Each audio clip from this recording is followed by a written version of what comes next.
don't talk about the Quran or Islam at all. This is the last warning.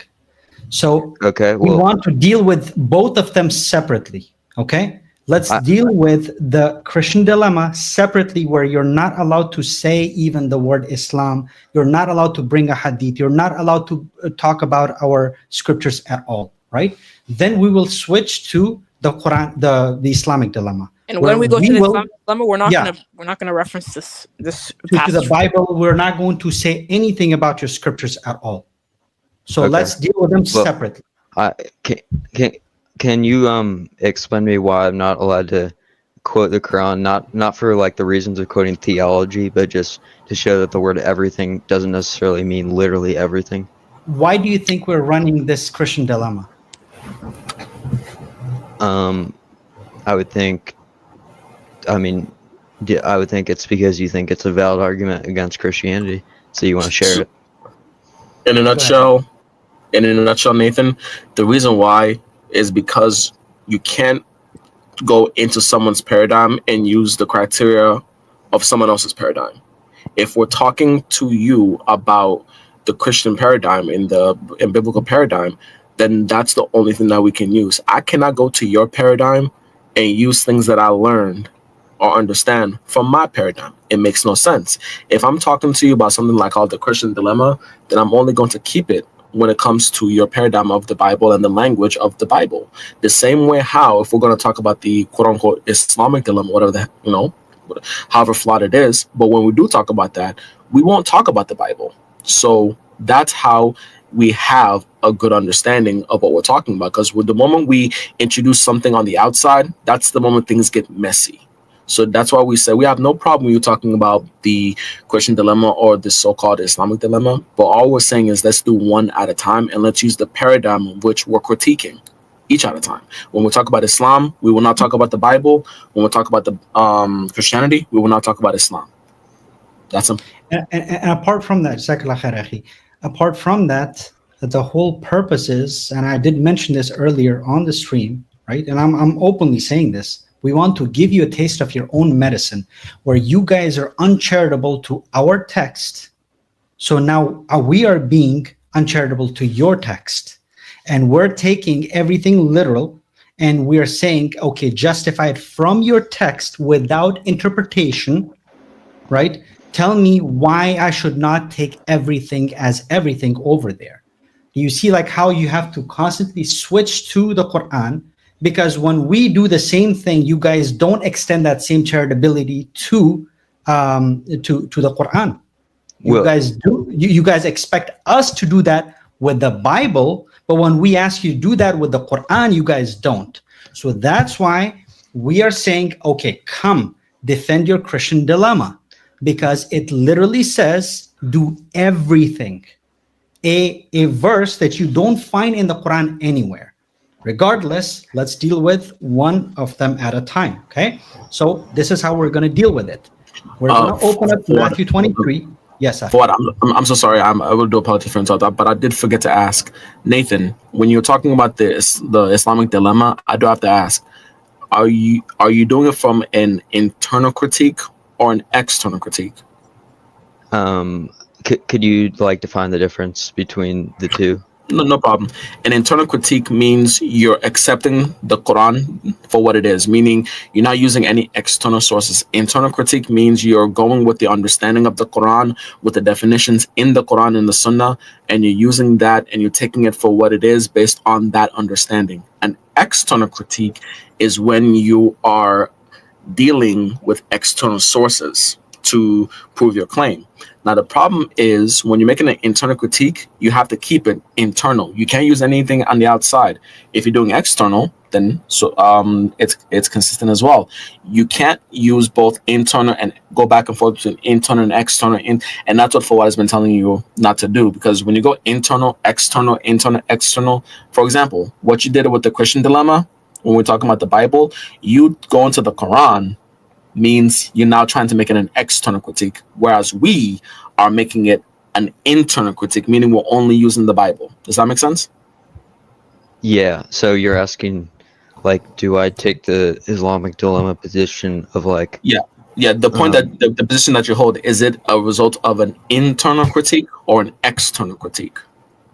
Well, I would say cautiously, I would lean probably more internally, but Okay, I cool. might be wrong about the exact position I hold. Okay, cool. So far we got internal critique. Okay, sorry about that, Fawad. Go ahead. No worries. Okay.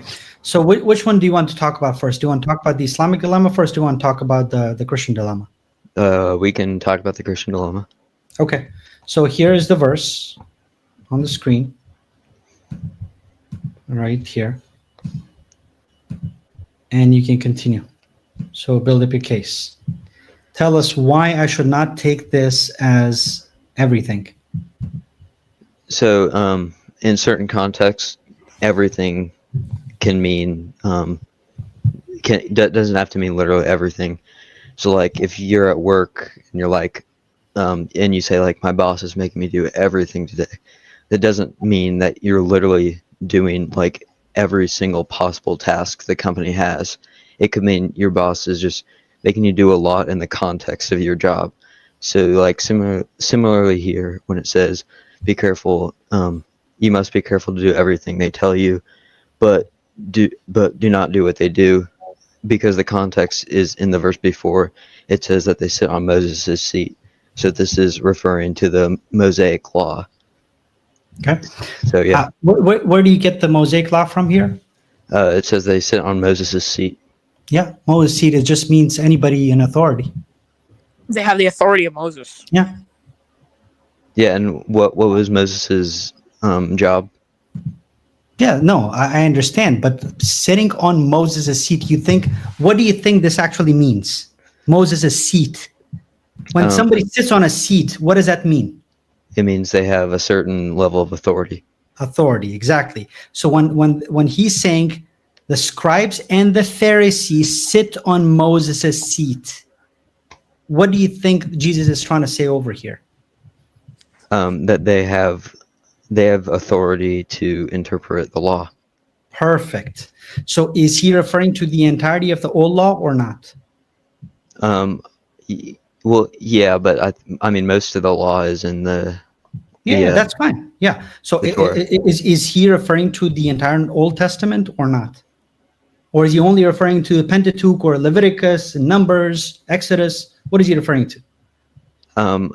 I think in this context, he's talking about the specific laws, not necessarily the prophecies of the Messiah, which I think you're going to probably go to. Okay. No. So this is the point. Now you have to establish why I should take your understanding, because all I see over here that he's saying the scribes and the Pharisees sit on Moses' seat. So the Pharisees, they're an authority, and they are to interpret everything in the Old Testament. Else, and like I described to the previous, I mentioned this to the previous caller, that the difference between, unless you're saying that the Pharisees, they only believed in the Pentateuch and they did not believe. You do know that Jews till this day, and throughout history, I can even show it to you from Jewish sources, when they say the Torah, or the law, they do include the entirety of the Old Testament. Okay, so yeah, I would say we should assume the principle of charity, and not assume that perfect. and not assume that Jesus that Jesus understands. And guess what? Guess what? I'm not going to be charitable with you. Okay. So then because you're not being charitable to my text, why should I be charitable to you? Why? Well, I would say I'm being charitable enough in the context that I interpret it correctly. Okay, perfect. So we can then go to the Islamic dilemma afterwards, but I'm not willing to be charitable to you at this point. So tell me this, because I did talk to you about the so-called Islamic dilemma on EF Dawa, right? Yeah. And you actually brought this up, and I'm going to run you down through that entire argument afterwards, anyway. I think. But what I want to know is, why should I actually be charitable to your text when I clearly say you're sola scriptura, by the way, right? In the sense that I think the Bible is the only infallible authority, yes. Perfect. And I clearly see over here that he's saying that the scribes and the Pharisees, they're an authority, so do everything that they're telling you. So if they are the ones telling the people that he's a failed Messiah, I assume that's what he means. Unless you can show me from the text otherwise. I actually So- think if grant his interpretation, there's still a dilemma, but I'll take that after Fuad is done.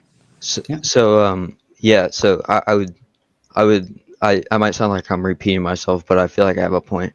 But I would still hold that you should follow the principle of charity here and assume that Jesus knows that the Pharisees reject him, and he's not blatantly contradicting himself, because that would just make him look like a stupid lunatic that didn't know what he was talking about. But I think that's. Excellent. But hold on, but I So think when the Quran actually says, according to you, even if I were to be charitable enough, and I say, okay, the Quran is referring to your Bible, and when it's consciously correcting it and saying that Jesus was not crucified and then he's not God, why don't you extend the same courtesy to my text?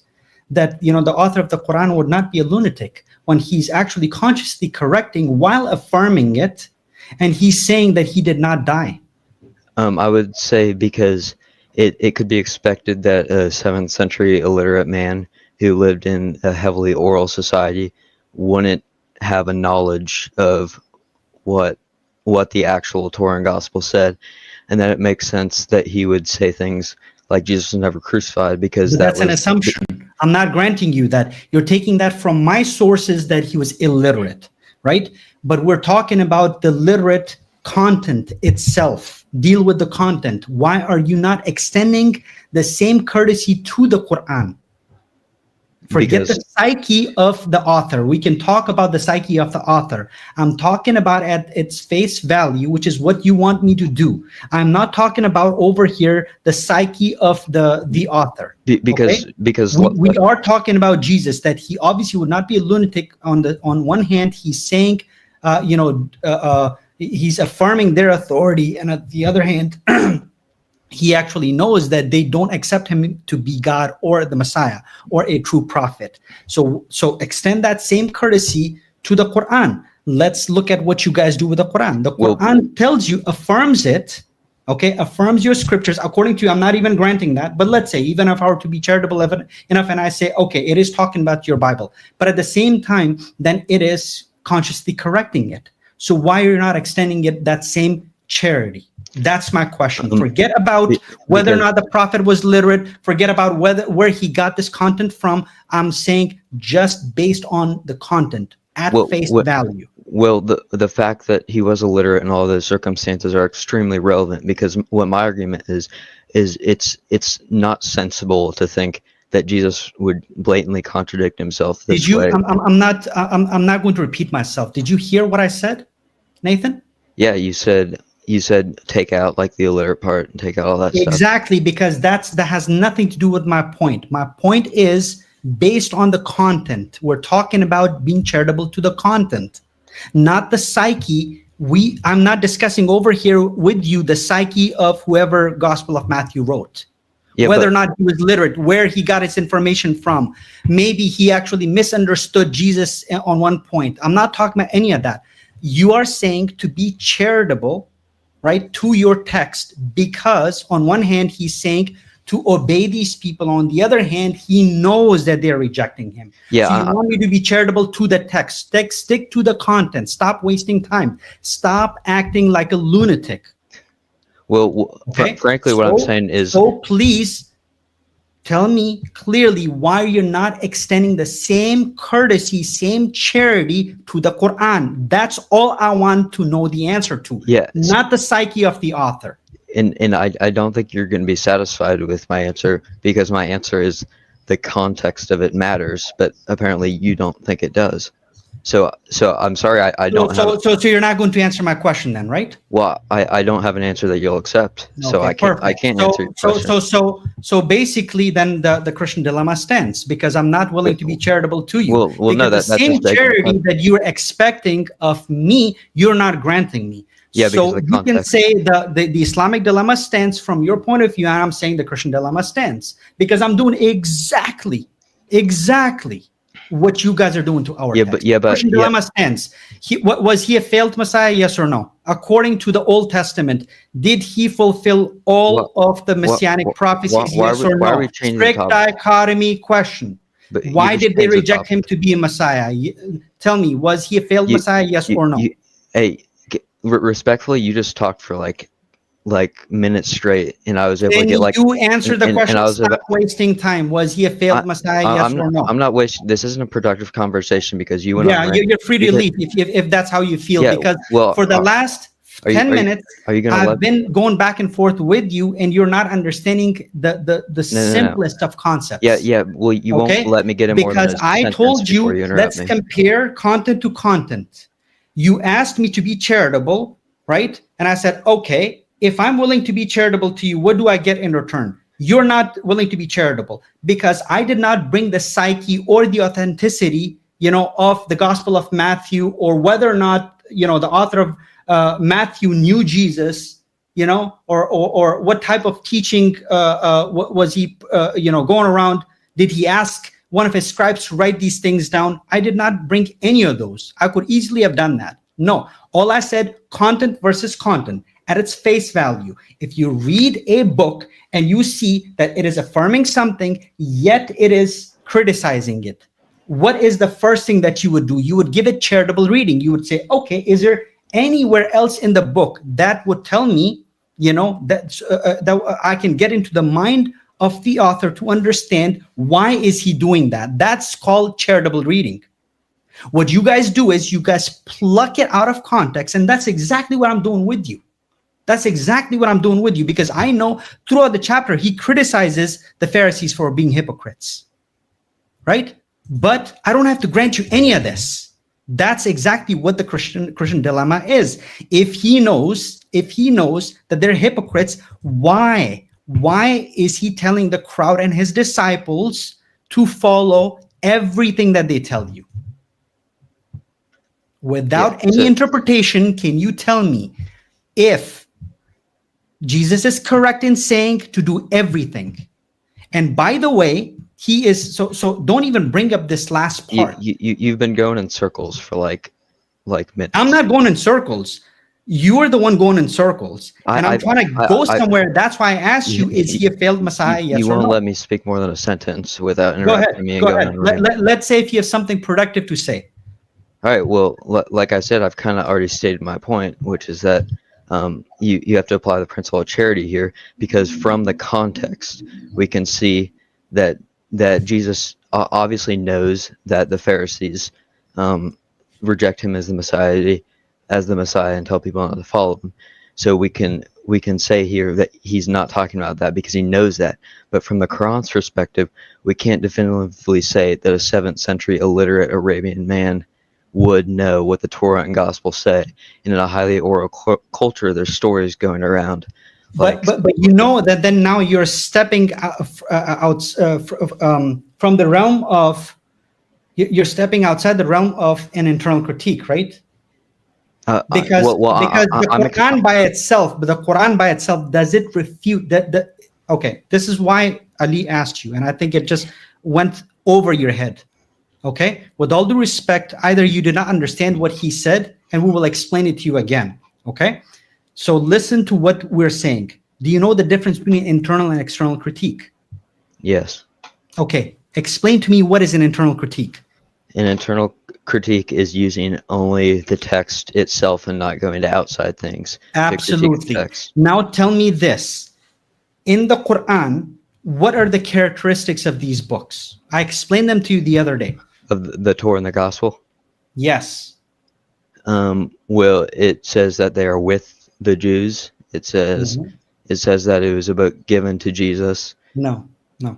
The first thing it says is that it was given to Jesus and Moses, right? Yeah, It is revealed in the language of the people.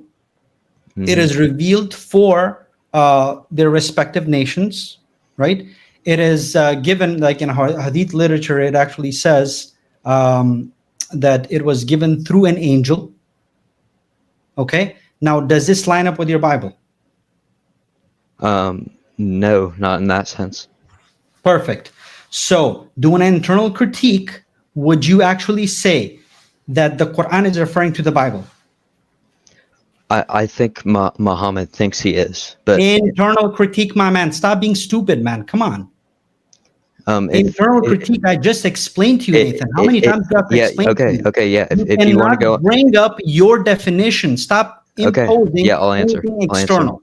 I'll answer. Yeah, if you want, technically, not exactly, no.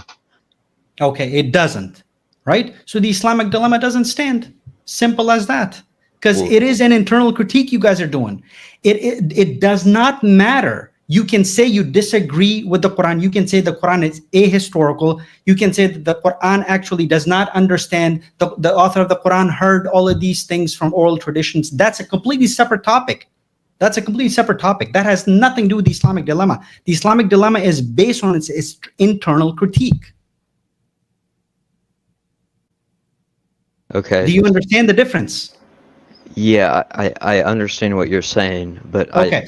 So for instance, I'll give you another example just to solidify this point, right? If I were to tell you Jesus is not God, if I make a general statement, right, you'll be like, what are you talking about? According to Islam, according to Hinduism, according to random atheists, according to the Bible. And if I qualify it by saying, no, according to the Bible, then what I'm doing is I'm stepping into the realm of the entirety of the Bible, from Genesis to Revelation. Now, if I'm doing an internal critique, I'm locked in the realm of the Bible. I cannot cherry pick. So from the Bible, if let's say you show me that, here you go, like for instance, John 8:58, your guys' favorite verse, if you bring that up to me. Now, let's say even if that is true, right, that he was referred to as God, now I cannot turn around. The worst thing now I can do is, oh yeah, but I don't agree with the Gospel of John. I think it's corrupted, right? Or look at what the Quran is saying about Jesus.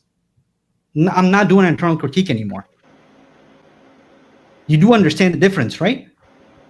Yeah, I hear what you're saying. Yes. But I would say, when Muhammad also says things like, go to the people who read the scriptures before you, and he says things like they have the scriptures with them, like that seems to pretty obviously refer to the Torah and the gospel that they had in that time. Not the Torah thing and gospel that they had at that time. Hold on. Not the thing that was handed down to Jesus, because we have no historical record of that. Excellent. Okay. We're talking about 7th century Arabia, right? Yeah. So you can ask me for a manuscript. Yeah, manuscript. Absolutely. You know. Yep. You already know. Yep. I know the process. Yes. Give me the manuscripts. Okay. Please. So there's no biblical manuscript from 7th century Arabia, but through textual criticism, we can be pretty confident in what they had. That's not true. How would you be confident in what they had in 7th century Arabia? Because basically we have all these manuscripts going out, and even though we don't have one in 7th century Arabia, it's logical to conclude that they had something similar to what all the other cultures had. Non sequitur. Try again. Horrible argument. Wait, why is that a non sequitur? Because how are you going manuscripts in the Roman Empire to Arabian Peninsula? That was known as a hub of the heretics. So if you have like gospels that generally agree in like, say, like argument from silence. I understand. Wait, hold on. No. If you have like, I'm not good at like ancient geography, but like if you have all these gospels that generally agree from all these different places, and you have like basically the dominant people at the time, which were the Trinitarian Christians, you would think that the gospel that Muhammad is referring to would be the dominant gospel. Nope. Because why do I have to grant you that? Give me one good reason that I have to grant you that.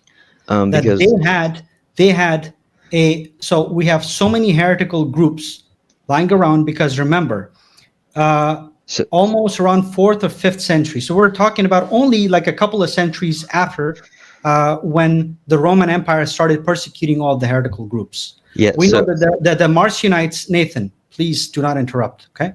We know that the Marcionites, remember the last time when I spoke to you, okay? What did I tell you about the Marcionites? You remember? I don't remember talking about the Marcionites. I only remember the Ebionites. Okay, I did tell you about the Marcionites, that they're recorded all the way up until the 10th century. Marcionites, a heretical group that had their own gospel, right? And they had their own canon. They were still, in different parts of, I believe, in Iran. I would have to look it up, right? But they were still around in a lot of Muslim dominant countries at that time. Marcionites, right? Historically speaking, some actually say maybe Ebionites as well, but they would have been absorbed in the Islamic Empire, right? But we do know for a fact that there were a lot of heretical groups around. And also, if you're going to say that, the Quran affirms, the Bible, which canon was it affirming? Well, at that time, it would be the 73 book canon. Why? Why not 81 books canon? Why not the 66 books that Athanasius actually mentioned in his letters? Yeah. I guess you could make that argument, but I don't see how that could help your position, because it does, because it's completely separate set of books. Well, you guys don't agree with each other on the books. What do you mean by a completely separate set of books? Because we agree on the core. We agree on Matthew, Mark, Luke, and John, and we agree on like the Acts of the Apostles. We agree on the Torah. We agree. Do you believe in the Apocrypha that the Catholics they have in their canon? Do you believe they're revealed by God as well?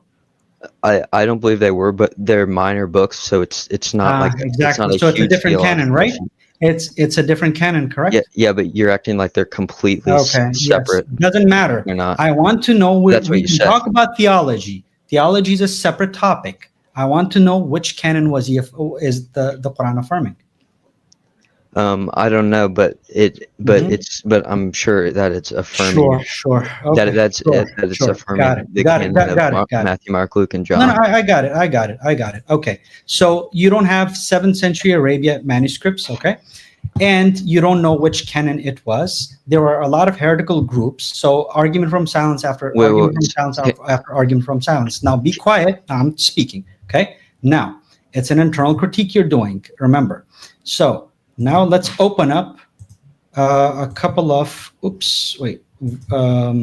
hadith over here. Can I try and understand your position real quick? Sure. So, do you think that the Injil that they were talking about, that like in 241 how it says that which is with you, do you think that is like a random heretical book? Like from your perspective, yes, it'll be a completely heretical book. Nothing to do with your Bible. And you think that the Injil that they were talking about was revealed by God? Could be, yes. Could be. In 241? But yes, absolutely. So it could be revealed by God. So you asked me a question, right? Do you want to know the answer, or do you want to keep talking? Yeah, you can. What question are you referring to?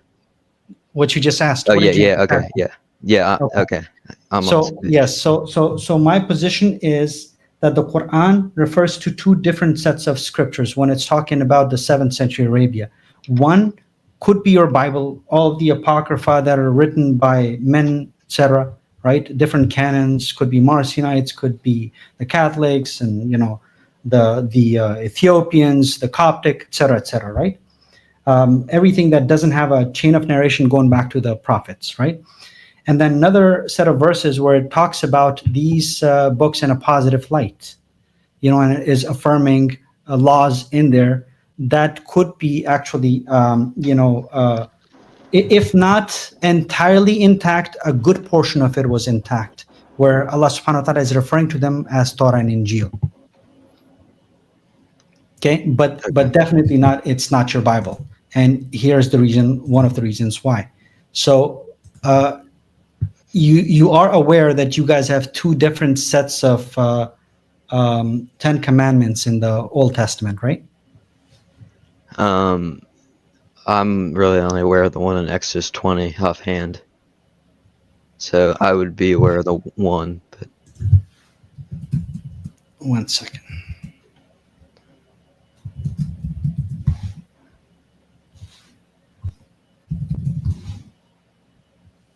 One second, okay.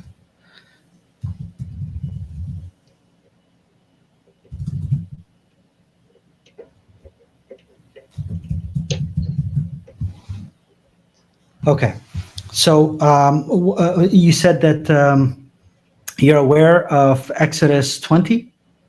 yeah, the 10 Commandments there. Okay, yeah, it's also mentioned in Deuteronomy 5, right? And then you have a completely separate set of 10 Commandments in Exodus 34, okay? Now, tell me this. These sets of commandments are mentioned in one of our authentic ahadith that he confirms with the Jews. Okay? Now, do you recall these 4 commandments in the 10 commandments? In either one of those sets of commandments that you have in the Old Testament? The ones in red. So from 6 to 9. Do not engage in magic. Do not consume usury. Do not slander chaste women. And do not flee on the day of the march. No, I don't. Yeah, I see where it's going, but yeah, you can continue. Right? Okay, so this is what's mentioned. I can bring up another hadith as well, for instance, where it talks about, okay, yeah, this is another one. So this is supposedly for fornication. It actually says that, I remember this is, okay. What do you find concerning that in Torah? Okay, so we find in the Torah that if 4 witnesses testify that they saw his private part enter hers like a coal stick enters the coal container, then they're to be stoned. Show me where is this in your Old Testament? This description. I can't tell you off the top of my head because I don't know the Torah front to back. Yeah, it doesn't exist there. Okay, then another one. Wait. So you cited a verse from Injil. So there is one from supposedly Injil, right? It says, by God, among things that God sent down upon Isa, son of Mary, is that the curse will be on the earth if its leaders are boys. Where is this in your New Testament?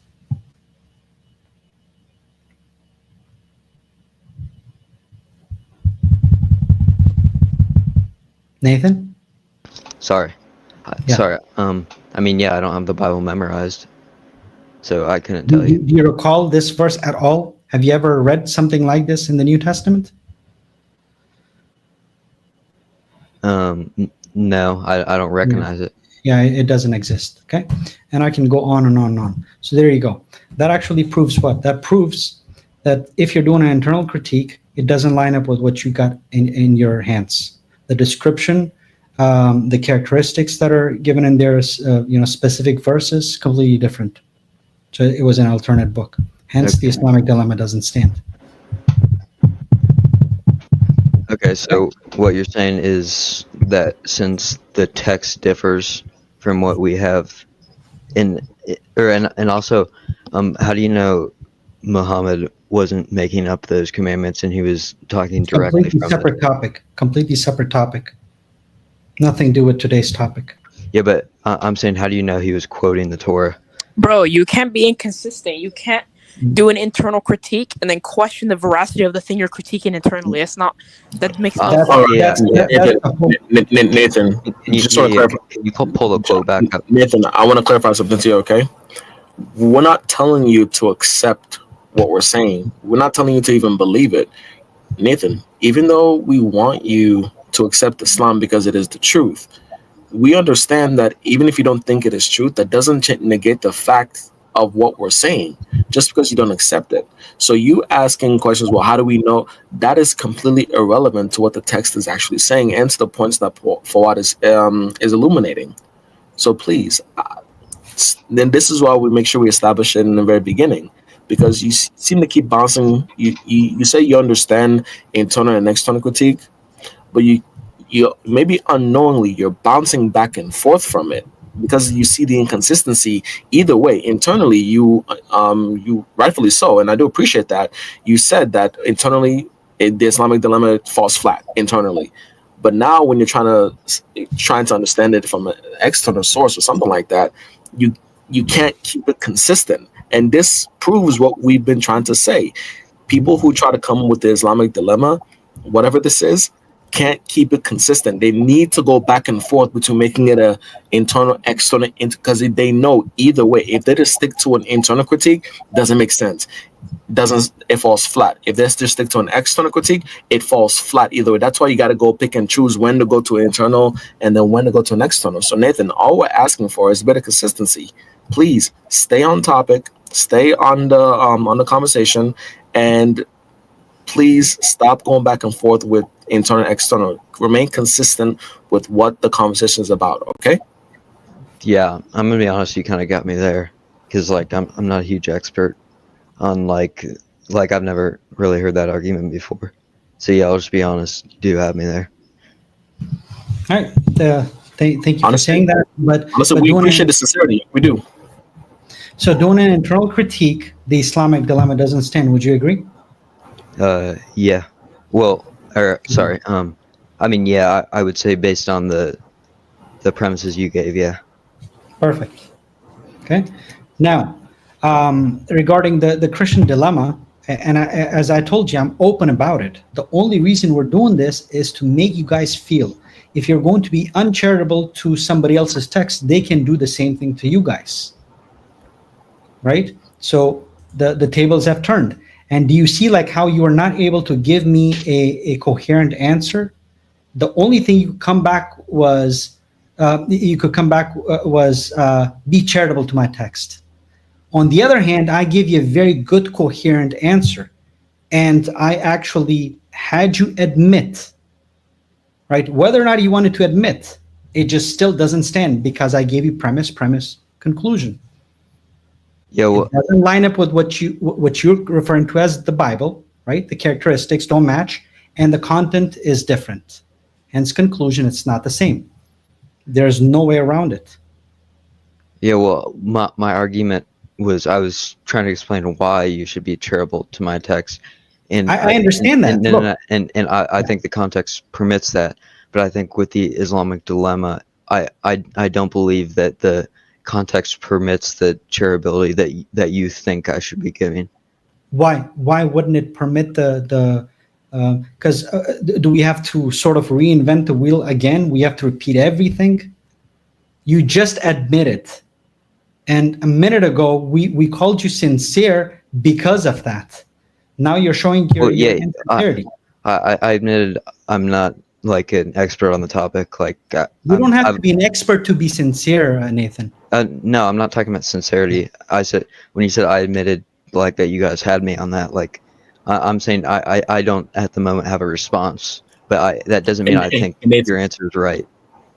Nathan, and that's perfect. I want to give you an example, and I want to see if this makes sense to you. Okay, if you and I basically, if I said something to you, right? If you and I are face to face, and I said, Nathan, I want to fight you. I want to physically put my hands on you.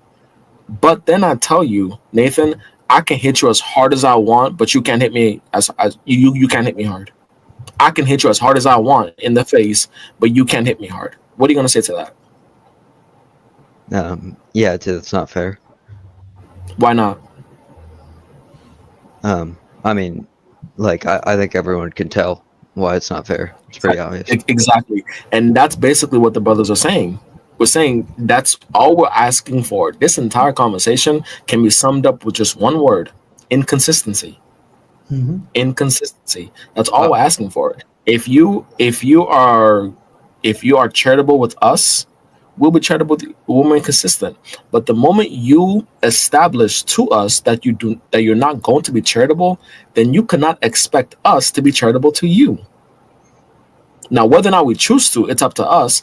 If we choose to be charitable, that's fine. But if we choose not to be charitable, you cannot therefore say that's unfair. You cannot therefore say that's a problem. And that's what we're saying. Yeah.